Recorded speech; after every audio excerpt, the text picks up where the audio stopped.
Happy Hanukkah. Happy Hanukkah. Hello.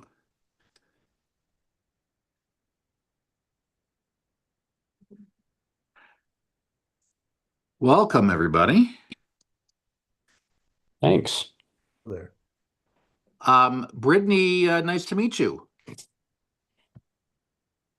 Yes, it's nice to meet you. Thank you for having me. All right, welcome. So glad to have you here at Judaism 101. I know that we might have fewer people on the Zoom today. We'll see, but I know that there's an event at Hezkamuna starting at 11 a.m. Held by the Women's League, and so if you're in Knoxville and would like to go there after the class after the class is done, certainly fine. And if you need to leave a little early, we'll certainly understand. Obviously, we are continually streaming this on YouTube, so you're welcome to catch whatever you might miss. But of course, glad to have you here for the whole time as well. So, welcome to our Hanukkah session today. I decided that today it made sense to talk about that as Hanukkah is beginning this evening. Um, I want to start by sharing something that I thought would be fun, and especially given the time of year that we are in. Let me see if I can do this. Hold on. I saved these in my photos, so I'm having a little hard time finding this. Sorry that you're getting a very close-up view of my face. That was not the intention. Um, oh, do I even have it? All right, let me see.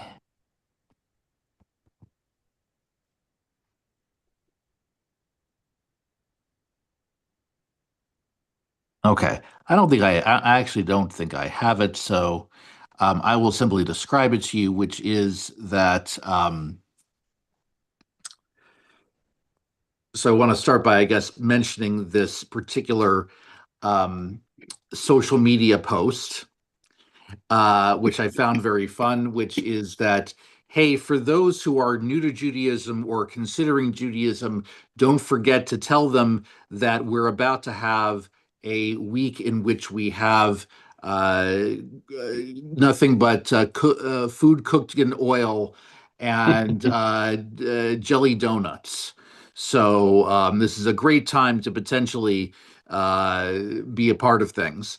And somebody responded, well, yeah, that's great, but what do I mean, but that's just before, that's only a few months before the holiday in which we can't eat bread and we're, sitting and eating, cold fish and things like that. And the first person responded, well, don't tell them about that one.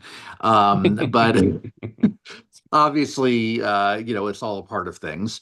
Um, and so, what I wanted to do is talk about Hanukkah, about the origins of the holiday, as well as rituals having to do with candle lighting and other such things. And so, what I've done here is I actually keep a Hanukkah bin uh just in my home, just because I figure it's just easier to keep all this stuff in here, and because you don't really use it the rest of the year, but eight days a year you do. So it's good to have this nearby. I'm going to sort of show you some of the contents of that.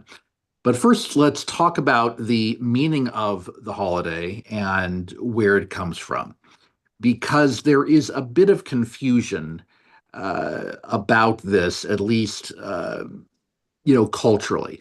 If you were to ask a a person with, like, I would say a pretty rudimentary knowledge of Judaism, it would start and I would ask them, all right, what's Hanukkah about? they would generally say, "Oh, well, wasn't there this thing where there was only enough oil to last one day, and it lasted for 8 days, and it was a miracle?" And I would say, and I would respond, that's only a part of the story and a somewhat doubtful part of it at that. So let's go back a little bit. Um, you have to go into Jewish history a bit, and you have to go into what was going on in the area we now call Israel during the Second Temple period. When Jews were able to return to Israel from exile in Babylonia to build the second temple. This was an invitation brought by King Cyrus of the Persians. King Cyrus, of course, being Hannah Montana's father as well. I'm kidding. I'm kidding. Anyway, King Cyrus, who was very, very, essentially he said to the Jewish population, listen, we welcome you back. You gotta pay us taxes, and acknowledge that I'm in charge. But if you want, you can come back and practice your religion and rebuild your temple. Go ahead and do it. So, and some Jews stayed in Babylonia because they were comfortable there, but others decided, okay, let's do it, and they build the second temple. Fast forward a bit to when the Persians are conquered by Alexander the Great.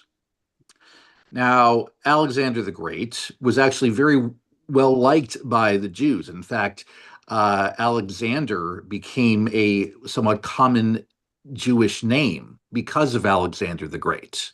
It was not a name from the Hebrew Bible. It was rather something that was honoring Alexander the Great. They really liked him. Um, but as you may know, Alexander the Great didn't live very long, and he died very unexpectedly. And he had three sons, and they said, okay. And so the three sons said, all right, well, we'll split the kingdom, whatever he conquered, we'll split it between the three of us. Well, that's fine, but those sons didn't really know what to do with as rulers, and three of Alexander's generals wind up defeating the sons and taking over those lands. So one of them uh, became this. It was the Seleucid part of the named after, was it Seleucus or Seleucid? I forget. But anyway, they he wound up controlling the area that includes Israel. So essentially, the uh, the area now known as Israel, was being run by a ruler who believed in Hellenism, who followed ideas that are very much counter to Jewish ideas, ideas such as um, the worship of the body and the idea, of course, of Greek gods. So those are ideas that some Jews said, okay, well, we'll go along with this. This sounds fine. And other Jews were not as happy about it. Um, things got worse when um, uh, during the time of so we often say that the bad guys, if you will, of the Hanukkah story are known as the Assyrian Greeks, because they followed Hellenism, but they were from area now known as Syria. And the true bad guy of the story is a guy whose name was Antiochus. Um, and during that time,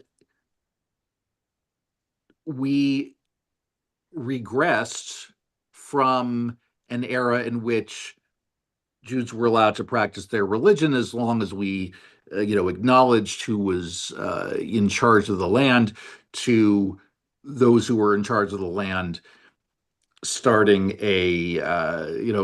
passing rules against following Jewish law and rules against uh, learning the Torah. So some Jews were fine with this. And this is something that often isn't talked about when we speak of Hanukkah. We tend to think of Hanukkah as the battle between the Maccabees, Jews who were intent on maintaining the religion, and the Syrian Greeks. Well, it turned out there were a bunch of Jews who were fighting on the side of the Syrian Greeks. There were plenty of Jews who had no problem with the rules that the Syrian Greeks had. So, in many ways, Hanukkah was more a civil war than anything else. The miracle of the Hanukkah story, the real miracle is that the Maccabees, the ones intent on maintaining Jewish law, they were vastly outnumbered, and yet they won. That was the miracle, right? Now, the Maccabees, by the way, refers to a particular family. There was a man named, the English name for it was Mattathias, but we know him in Hebrew as Matityahu. And if that name sounds familiar, you know that there is a Jewish reggae artist who was known as Matisyahu. So he took on that moniker. But he had five sons. Matityahu had five sons. The most famous had the name of Judah, and they wound up kind of taking a name for themselves. They started calling themselves the Maccabees. Maccabee, which means hammer. I decided to get a name that sounded kind of intimidating, right? So you had the Maccabees. And so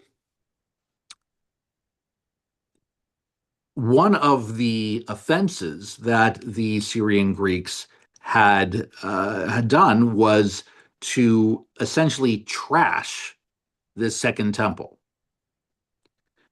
And they did things not only did the second temple fall into disrepair, but the Syrian Greeks did things to the temple that were intentional to make a mockery of it. So, for instance, they brought pigs into the second temple. In Judaism, this is a real problem, and they would bring in idols, right? So, when the Jews won the battle, their first order of business was to go into the temple and to clean it up and to rededicate it. And that's where we get the word Hanukkah. It means rededication. So that's why we celebrate Hanukkah. That's where the story comes from. Now, a couple of things that emerge from that. One, why is it 8 days? Now, we had not too long ago a different holiday that, at least when observed in the land of Israel, lasts 8 days long. That holiday is known as Sukkot. Sukkot is a major holiday. And one part of our understanding is that the Jews were too busy fighting this war to celebrate Sukkot.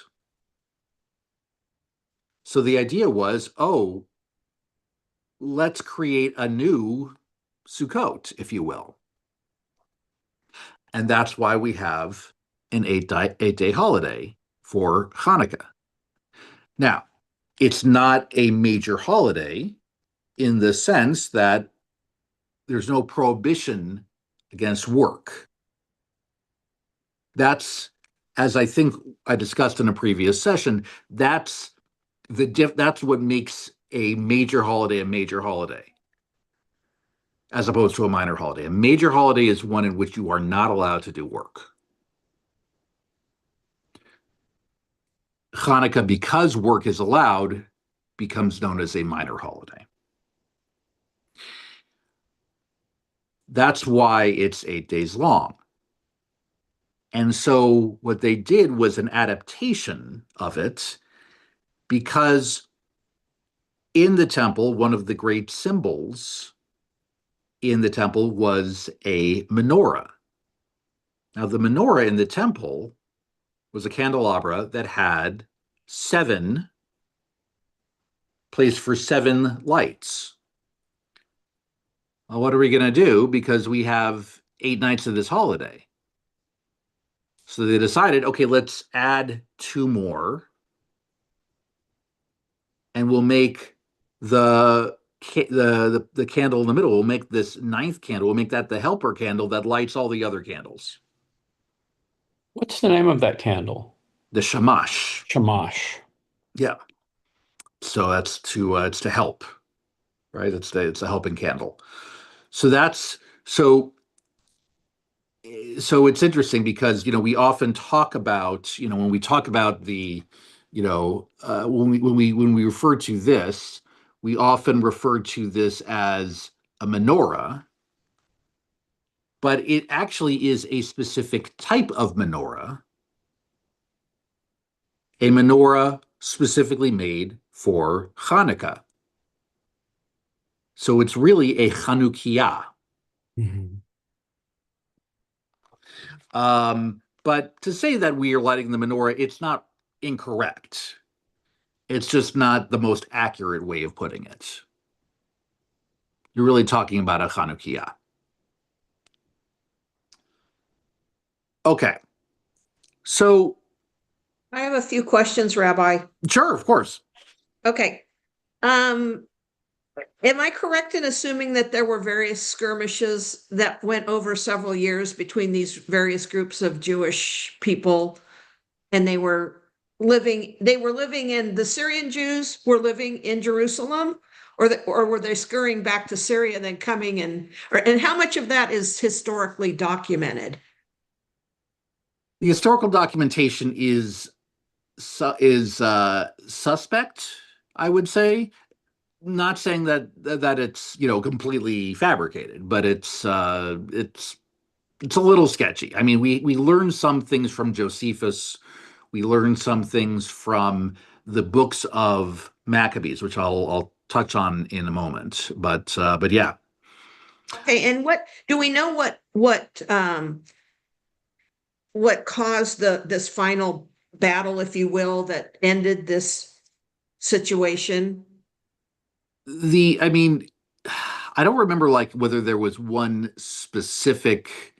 I don't remember whether there was like one specific incident that caused it. I mean, um, there were some cases of martyrdom in which were put to death by some. So I know that was one of the ones that we talk about, Hannah and her children, who who died in a matter of martyrdom. Um, I don't remember whether that was the exact incident that caused it, but it was essentially. I mean, the story that we have is that Matityahu basically stood up on top of a large boulder and said, "Whoever is with the Lord, follow me." Hmm. And now he was, as we understand it, not it's a little bit too old to actually, lead an army, at least in terms of to lead the fighting of it. So that's why the fighting was, the leaders of the actual fighting were his sons. Okay, thank you. Sure, sure. I've got a question too. Go for it. Now that you brought all this up, it may just me from my military background. To me, the story of the Maccabees is much more interested and much more important than the stuff about the candles and how long they lit and all this other stuff. It seemed that Maccabees kind of were like, kind of an afterthought of this thing. That never is important, but to me, that's much more important.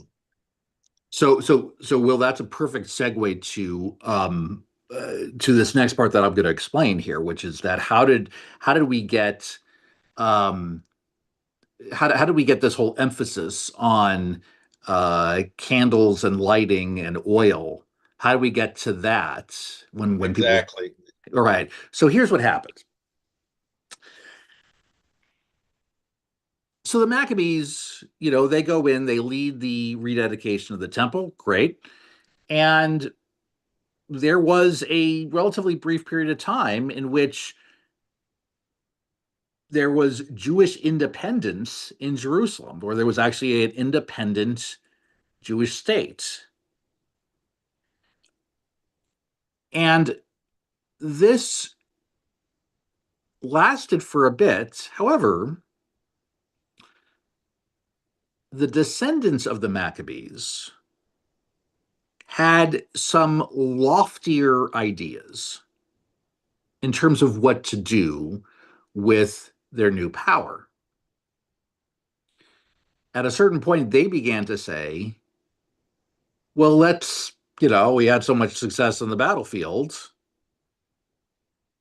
Let's conquer some more. And that backfired in a big way.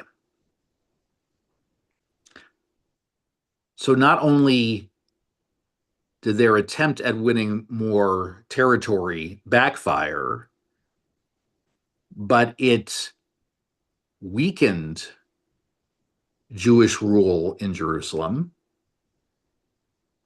to the point where they were so vulnerable that they fell very easily to the next empire to come around, that being the Roman Empire. And the Roman Empire was disastrous for the Jewish people, leading eventually to the destruction of the Second Temple. So when it comes to documenting what Hanukkah was about, that was left to the Pharisees, to the rabbis who wound up making or writing the rule book for the Jewish world after the destruction of the Second Temple. The rabbis of that time were not fans of the Maccabees. They were very upset. And so they did whatever they could to de-emphasize the achievements of the original Maccabees. If you look in the Talmud, you would think that the Talmud would have this whole, section about rules for Hanukkah, right? No. There's this one part where they're talking about Shabbat candles and what you can do to kindle Shabbat lights. And then, seemingly out of nowhere, which is not unusual, the Talmud, they tend to just, jump topics all the time. But seemingly out of nowhere, the rabbis ask, "My Hanukkah, what is Hanukkah?" Like, oh yeah, we do this holiday we do this thing for we light these candles for Hanukkah too. Oh yeah, what's this Hanukkah about? Because Jews were observing Hanukkah. I mean, there were reasons why it was so popular. But it's like, all right, well, what's this about? Well, here's what happened. There was a point in the temple where we only had enough oil for the menorah to burn for one night.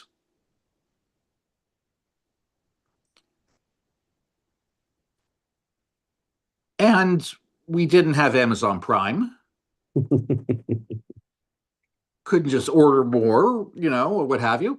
And but a miracle happened and it lasted for 8 nights. That's why we do Hanukkah.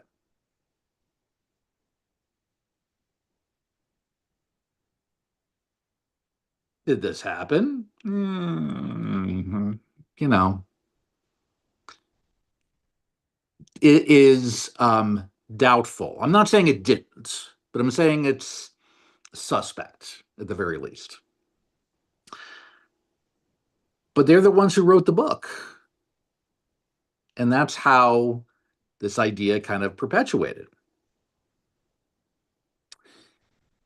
So that's why this idea of, the miracle became this essentially legend about uh, about oil as opposed to the miracle of the victory of the Maccabees against all odds.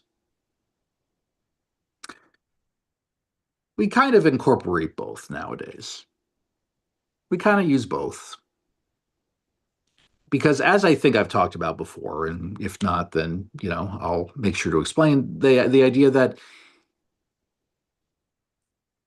not just in Judaism, but in so many cultures, the legends we have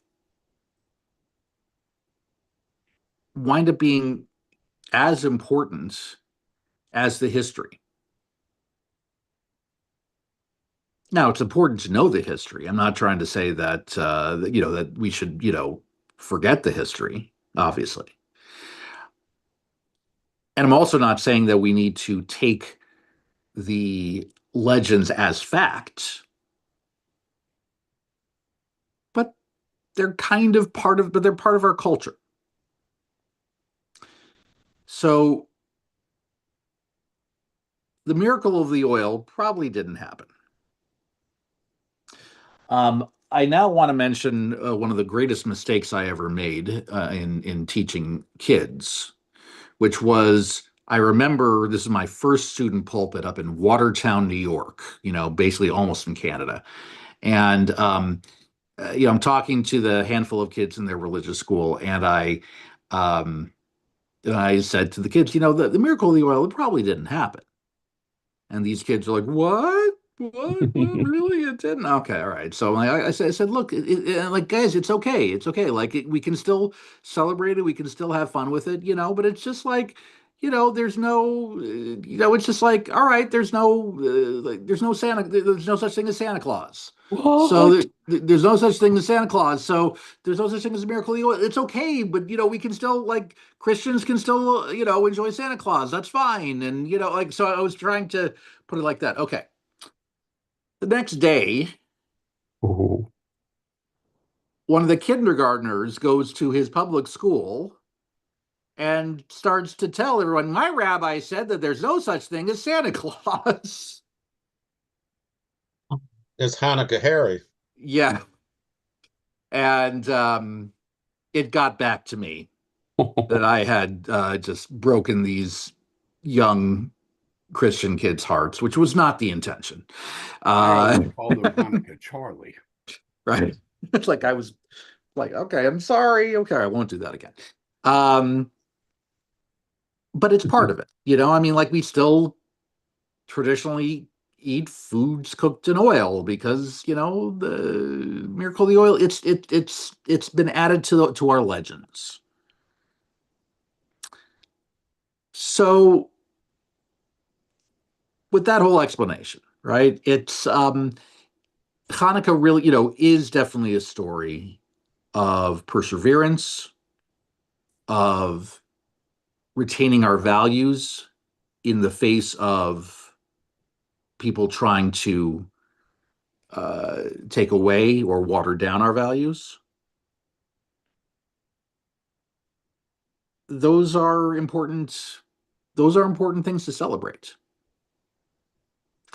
And one of the reasons why Hanukkah is so important. Want to talk a little bit about the practical matters of it all. Now, in terms of finding a Chanukiah, you can have Chanukiot in many different fashions. So I'm going to show you a few that I have. Um, I mean, this is a fairly now. So I mean, I only have like a couple for myself, but like this is one that like my oldest, my son Sparrow, has used. It's a fairly standard one, right? You got the shamash place. You know, that's the shamash is supposed to be higher, at least a little bit higher than the rest of the candles, but this is fairly symmetrical.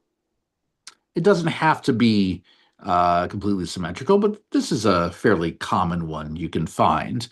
Um, by the way, finding a Chanukiah, if it is difficult to do, you can usually find some either online or even at like Home Goods or or the like. And for you can usually find like a basic one for $15 to $20.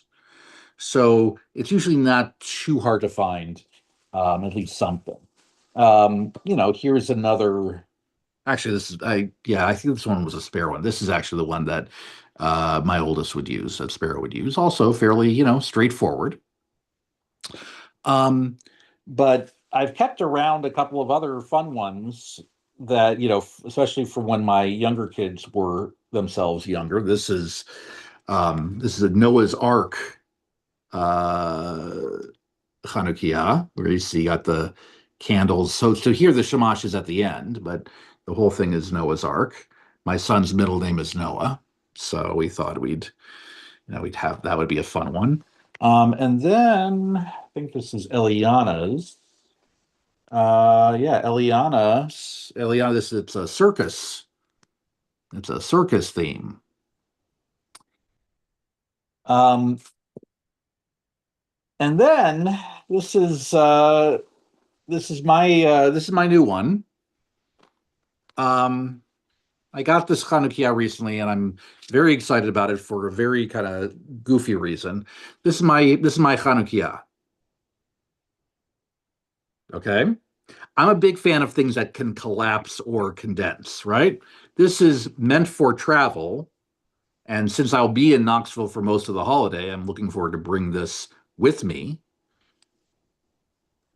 So it's got a little opening, and you open it up. Ta-da!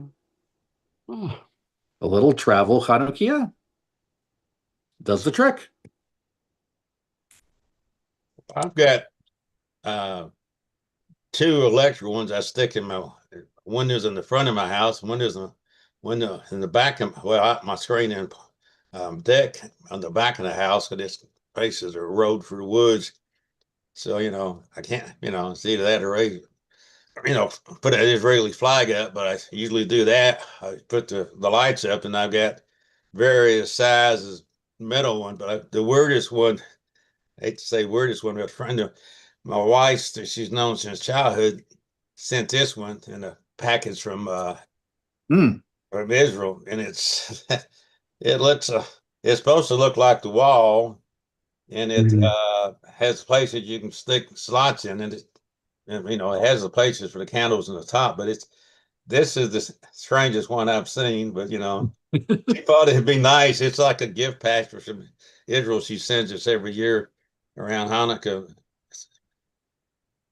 Terrific, terrific. Yeah, I mean, lots of different designs. And another thing that I got recently was something that I'll also use at some point, which is so last year I spent the majority of Hanukkah at my cousin got married last year during Hanukkah, and it was in California, so we were spending a few nights at a hotel. Well, you can't light candles in a hotel room, right? The sprinklers would go off, right? So it'd be a problem. So this is a little electric one, and it plugs into like a USB-C. Where is it? I think right here, yeah.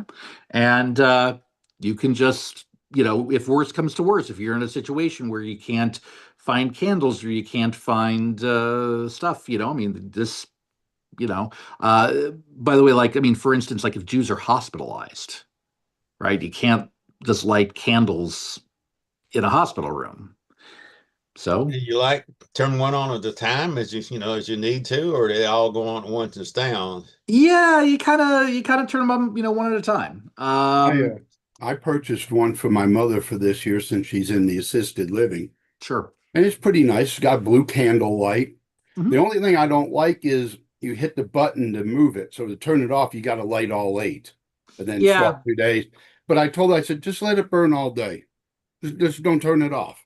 It's LED, there's no heat, but she can't burn candles. right. So I've also made her a electric Yorkshire candle that she can use. Because sometimes you can't burn candles. Exactly. Exactly. And so another thing I want to mention about the candles, and Richard, you sent me a video a couple Mhm. days ago, and so I want to, I figured I would address this with everybody, if that's all right.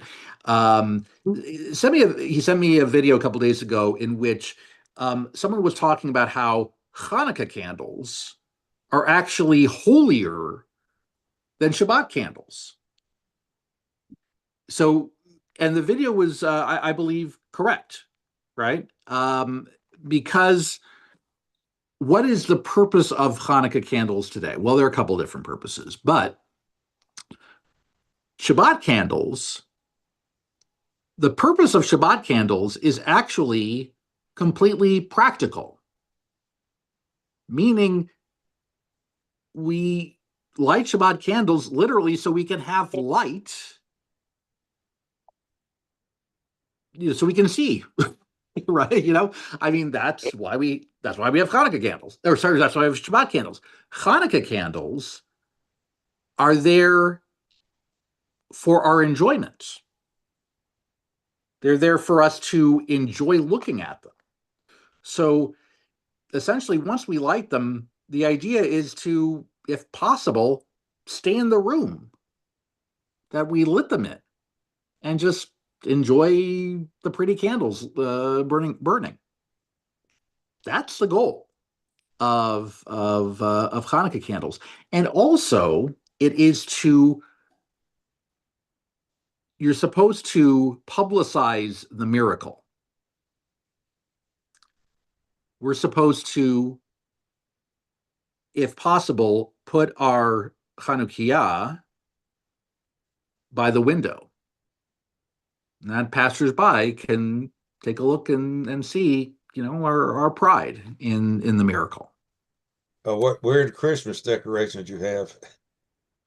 Yeah, I mean it's a little different. I mean, look, every year when I was growing up, I mean, my house where when I grew up we were the only Jewish house on the street, and I used to like tell people it was very easy to find my house in December. We were the only dark house at night. We were the only one. So yeah, it wasn't so obviously we didn't have, the Christmas light display, but we did have, but we would have our Chanukiah, in the window, and so that was one way of being distinct. Um, in terms of finding Hanukkah candles, that's also something that I think a lot of stores have them. I mean, I think a lot of where you have, again, you go to, I mean, I feel like Home Goods or things like that, TJ Maxx even, like they usually have like a little display, and you can usually find Hanukkah candles like these.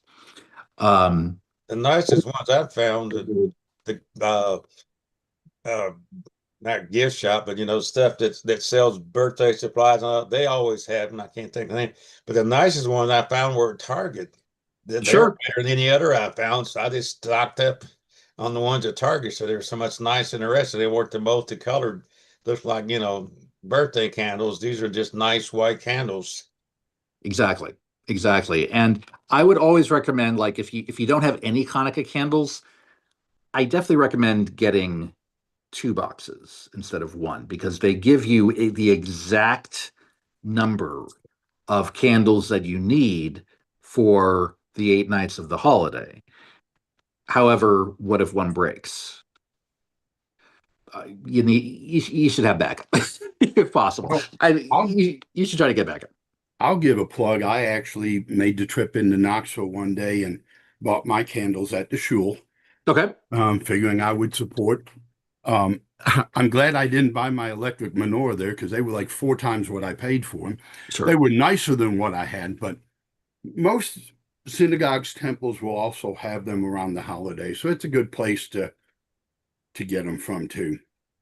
No question. No Although question. I will admit, a place like Publix in my town in Sevierville, almost every month I buy a Yorkshire candle. I've got a stack of Yorkshire candles Mhm. because I want them to continue to carry the Jewish items. So I go in and I buy them just, because I want them to carry it.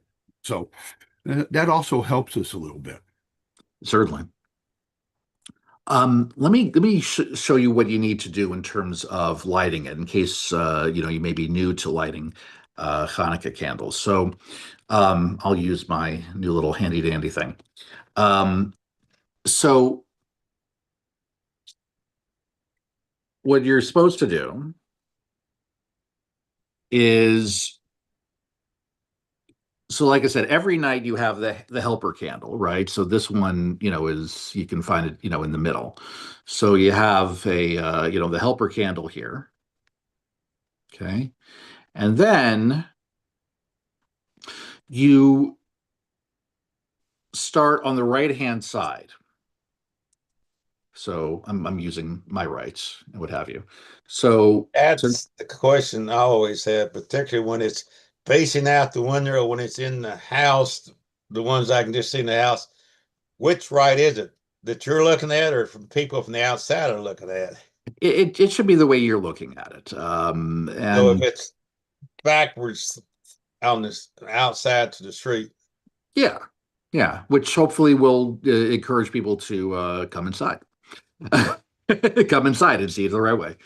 Um, so, and what happens is that you light the first candle, you light the shamash, and then before lighting the other candles, you do the blessings over the candles. Now, the blessings, there are 3 blessings.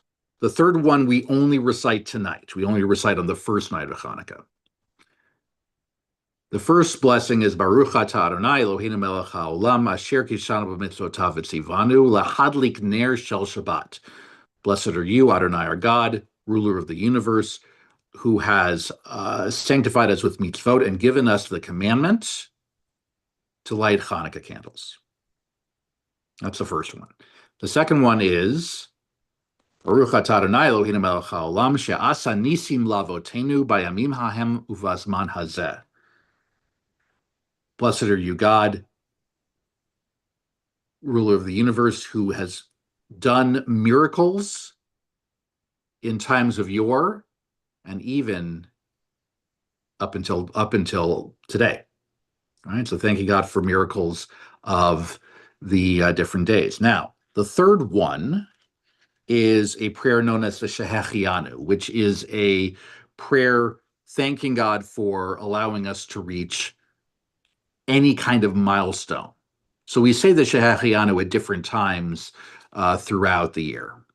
And so we do that on the first night of Hanukkah because it's been a while since we've lit candles. It's been since last Hanukkah. If we, but we don't do it the other nights because we just did it the night before. So we have that. Let's see. What else do I want to mention? Okay. In terms of, let's talk for a moment about the dreidel. The dreidel is a wooden top. It doesn't have to be wood, but it's a spinning top. And the idea is that this is a popular children's game that we play on Hanukkah. And the idea of the top is that it has 4 sides to it, and each side has a different Hebrew letter. So this one is the Hebrew letter Nun. The next one is the Hebrew letter Gimel. Then you have the Hebrew letter Hey. And then the Hebrew letter Shin. It's an acronym for a phrase of Nes Gadol Haya Sham, which means a great miracle happened there. Now, the one fun little tidbit is that in Israel, it says something different. It says Nes Gadol Haya Po, meaning a great miracle happened here. So if you ever see a dreidel that has the Hebrew letter Pei instead of the Hebrew letter Shin, that's a dreidel made in Israel. But everywhere else, we say a great miracle happened there. And the way the game goes is that the kids take turns. I mean, anybody can play, but the players take turns spinning the top, and then you see where it lands. If it lands on a nun, you don't get anything in. Like basically, there's like a pot of coins in the middle, right? Or if you don't want to deal with actual gambling issues, right? You put in M&Ms or peanuts or whatever it is, right? And so whatever's in the middle, right? You put in, if you do a nun, you don't get anything. If you get a gimel, you get the entire pot. If you get hay, you get half the pot. And if you get a shin, you have to put one of yours in the pot. And the idea is to go until you're either until you're until somebody has all of the M&Ms, or either that or we kind of quit after everybody has already eaten the M&Ms because we just get impatient. That's sort of the reality of it. It's not, it's a game that if you're over the age of, I think, 10, you start to lose patience after a few minutes. But it's cute, and it's certainly part of Hanukkah lore. In terms of traditional was the gold foil covered chocolate that looks like coins. I can't remember exactly what they were. American coins. I guess they're either. It's been a long time since my sons were, doing that, but they were like gold foil core imitation coins with chocolate inside. Yeah, it's typically. I mean, look, this is not a holiday in which it is easy to begin a weight loss program. Between the foods fried in oil and the chocolate geld coins, and also another common thing is to have, in addition to potato pancakes, the latkes, which are cooked in oil. Also, there is a custom to eat jelly-filled donuts. So again, good luck when it comes to all this, but it's delicious. What can I tell you? Rabbi, Yeah. excuse me. I saw Betty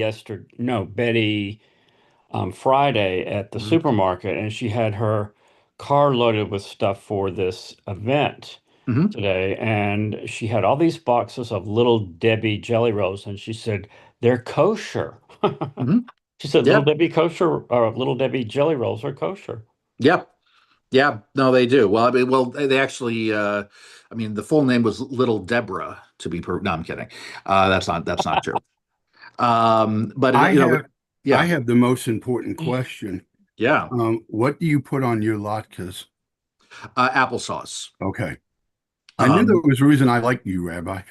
yeah, so there's a great debate. Is it applesauce or sour cream? And sour cream, to me, why in the world does anybody eat sour cream? Why why purposely eat something that already has been expired? That's my opinion. I know some people love sour cream, and that's fine. You're just incorrect. No, I'm kidding. I would think since you're from Charleston, you'd like apple butter better. Apple butter, maybe. Yeah, That's even yeah. better than applesauce. The stuff I Apple, that should yeah. try cinnamon that and because I goodness. got some fresh made apple butter at Museum of Appalachia Friday night that they had made Thursday. So maybe I'll Nice. try that, Will. Yeah. I do want to mention one other thing having to do with Hanukkah, and that's the question of gifts. Um, so Geld refers to like coins or money. So it was a very common thing in the early days of the observance of Hanukkah. It was very common for people to give small gifts of just, for small monetary gifts to kids, right? Hanukkah gelt was a fairly common thing. Um, this wound up leading to the idea of presents. So there are often discussions about, we call this the December dilemma, where many communities, Hanukkah, because of some of the commonalities, because of the light and because of the custom having to do with presents, oftentimes people think of Hanukkah as like a Jewish Christmas. It's important to dispel that idea because Christmas is, look, Christmas is a wonderful holiday for Christians. It's a wonderful holiday, right? And it's a really, really important idea in the Christian year. I mean, it's the birth of Jesus. I mean, that's really important in Christianity, right? Christmas is much more important to Christianity than Hanukkah is to Judaism. So Hanukkah is obviously very well known, compared to other Jewish holidays, but in terms of actual importance, it shouldn't be more than it is. Don't get me wrong. This is a good holiday. It's okay to enjoy it, but it shouldn't be equated with Christmas.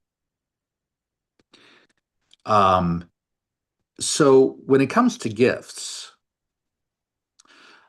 when I grew up, I remember when I was a kid asking my parents, "Oh, what can I get? What can I get for Hanukkah?"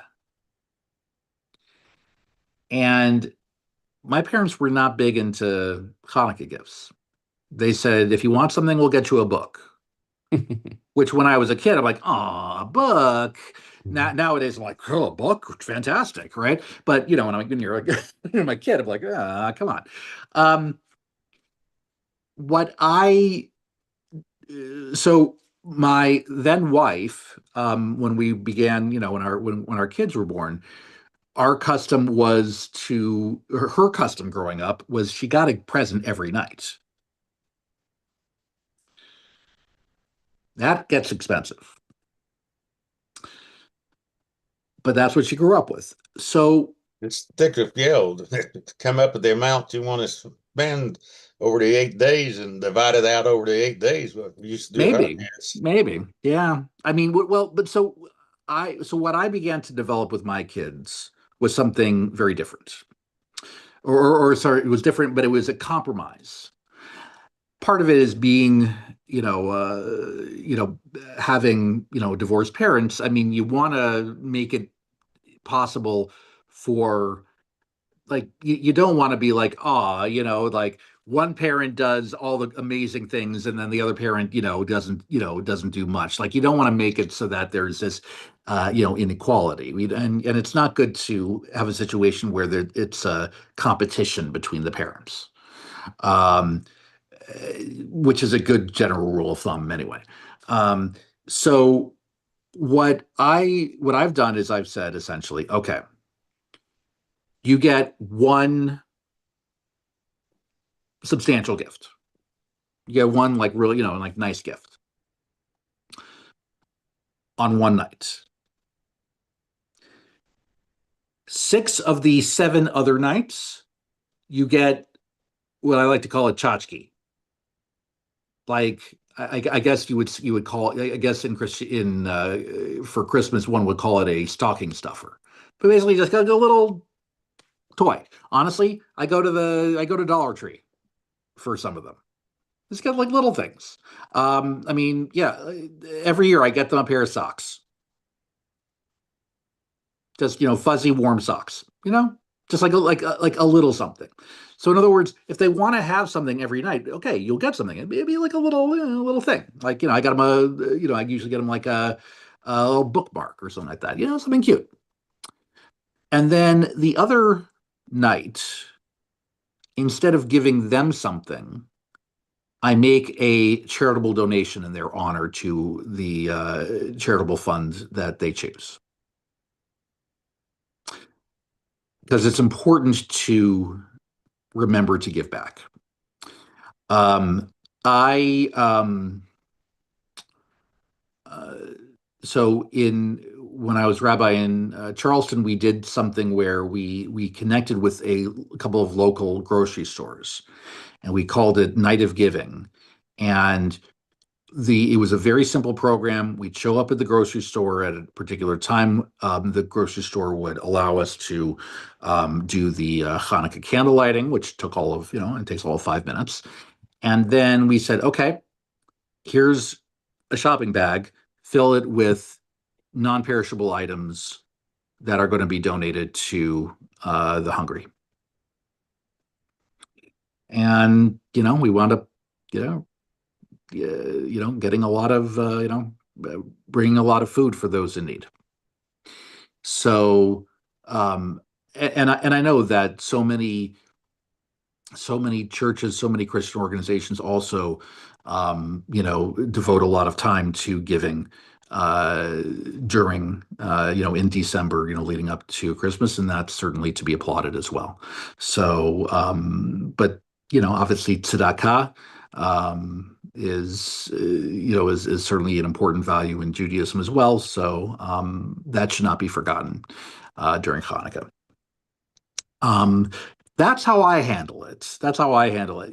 You may have different ways of handling presents or what have you. But the idea is that the main idea, I guess I want to close with, is that Hanukkah is not meant to, nor is it supposed to compete with Christmas. Hanukkah is its own holiday. I recognize there's sometimes pressure to make Hanukkah really big to kind of compensate for the fact that we're not celebrating Christmas.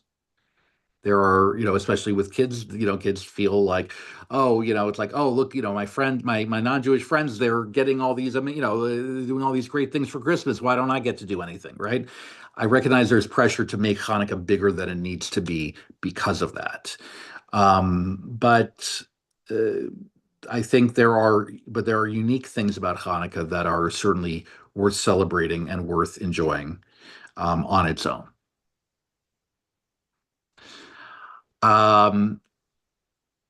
We're just about out of time. Any like maybe one quick question that anybody might have? Psalms tomorrow night?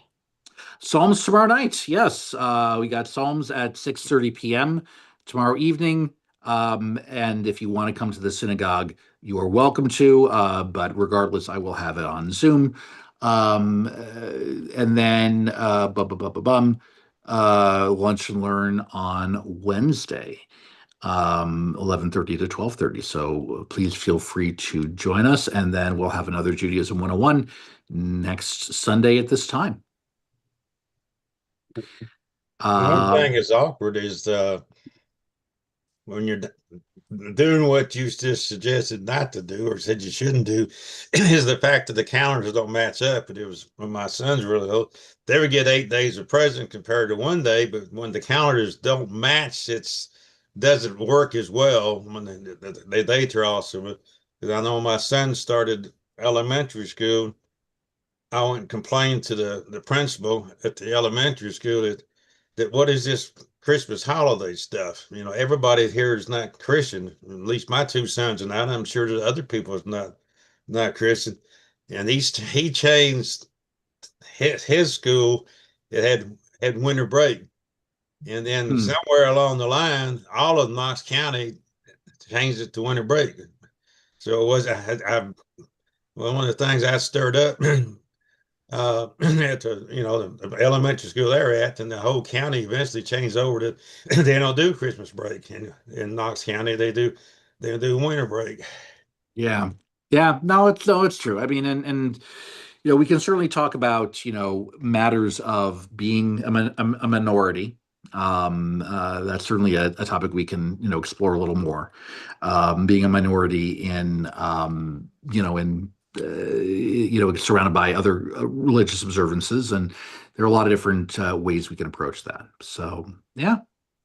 All right. Well, listen, Hanukkah begin. First night is tonight. I wish everybody a happy Hanukkah. Enjoy, and we'll meet you back at this space for Judaism 101 next week. Same time, same Zoom channel, etc. Y'all have a happy Hanukkah. Thank you, Rabbi. Thank you, Rabbi. Thank Happy you. Hanukkah.